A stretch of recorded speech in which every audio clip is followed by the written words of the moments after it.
Tuschel, Ohrenspitzen, hab was Neues zu berichten.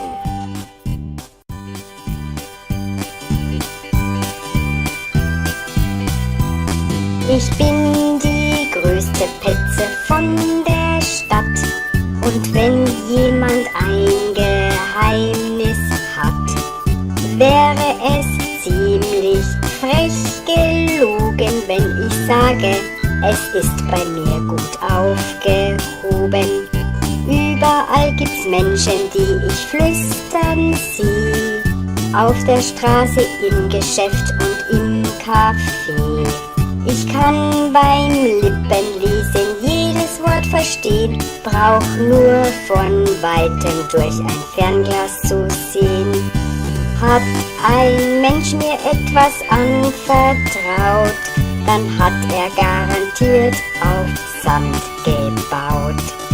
Wenn er glaubt, dass ich's nicht weiter sage, dass ich's tue, ist gar keine Frage.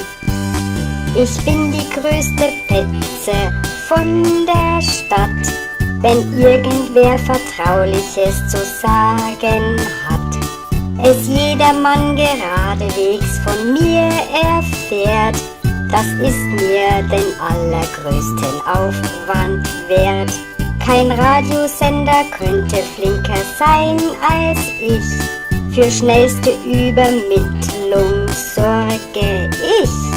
Denn meine Ohren, die sind überall, und natürlich bleibe ich am Ball. Ich pirsche jeden Tag von Haus zu Haus und spioniere sämtliche Nachbarn aus. Zweifellos erfahr ich immer Neuigkeiten, die sich durch mich wie ein Lauffeuer verbreiten.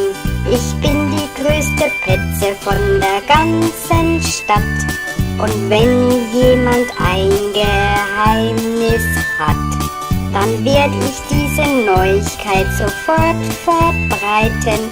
Genauso gut könnte man's in die Zeitung schreiben. Tuschel, Tuschel, Ohrenspitze, hab was Neues zu berichten. Tuschel, Tuschel.